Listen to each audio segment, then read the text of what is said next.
ఎన్నికలు ముగిసిన అన్నా చెల్లెల మధ్య వైరం ఇప్పట్లో ముగిసేలా కనిపించడం లేదు. సరిగ్గా నెల రోజుల క్రితం వరకు ఎన్నికల కురుక్షేత్రంలో కత్తులు దూసుకున్న జగన్ షర్మిల ఇప్పుడు ప్రత్యామ్నాయ వేదికలను సిద్ధం చేస్తున్నారు.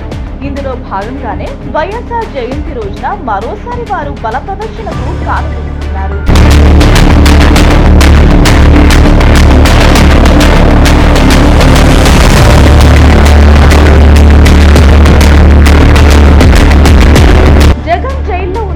వైసీపీని ఒంటి చేత్తో నడిపించి పార్టీ శ్రేణుల్లో ధైర్యాన్ని నింపిన వైఎస్ఆర్ బిడ్డ షర్మిల అనంతర పరిణామాలతో అన్నతో విభేదించి కాంగ్రెస్ గూటికి చేరారు.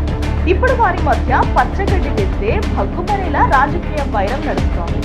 ఎన్నికల ప్రచారంలో తానే రాజశేఖర్ రెడ్డికి అసలైన వారసురాలిని అని ప్రచారం చేసిన షర్మిల ఓ రకంగా జగన్ ఓటమికి పరోక్షంగా కారణమయ్యారు. కానీ కాంగ్రెస్ ఎన్నికల్లో ఒక్క సీటు కూడా గెలుచుకోలేకపోయింది. అయినప్పటికీ ఆమె ఎక్కడా తగ్గడం లేదు. సంతు దొరికితే చాలు జగన్ పై యుద్ధానికి సయ్యంటూ సాగుతోంది.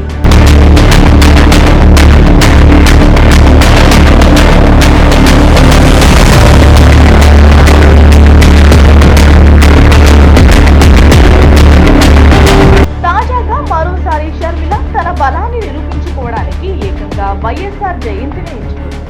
జూలై 8 వైఎస్ఆర్ జయంతి సందర్భంగా విజయవాడలో భారీ బహిరంగ సభకు శ్రీకారం చుట్టారు. ఈ సభకు 2 రాష్ట్రాల ముఖ్యమంత్రులు, ఉప ముఖ్యమంత్రులతో పాటు జాతీయ నాయకత్వాన్ని గెస్టులుగా ఆహ్వానం పలుకుతూ భారీ బహిరంగ సభకు రంగం సిద్ధం చేస్తున్నారు. దీని ద్వారా ఏపీలో జగన్ కు చెక్ చెప్పవచ్చన్నది ఆమె ఆలోచన. దీన్ని తిప్పికొడుతూ జగన్ రాష్ట్ర వ్యాప్తంగా వైఎస్ఆర్ జయంతి వేడుకలను అట్టహాసంగా జరిపించడానికి ప్రణాళికలు సిద్ధం చేస్తున్నారు. ఇందులో భాగంగానే ఆయన ఎప్పుడూ లేనిది ఏకంగా 3 రోజులు పులివెందులలోనే ఉండి వైఎస్ రాజశేఖర రెడ్డి జయంతి వేడుకలను భారీగా చేయబోతున్నారు. చూస్తుంటే అన్నా చెల్లెల మధ్య వివాదం ఎంత దూరం వెళుతుందో అన్న చర్చ తీవ్ర ఉత్కంఠ రేపుతోంది. Please subscribe .news.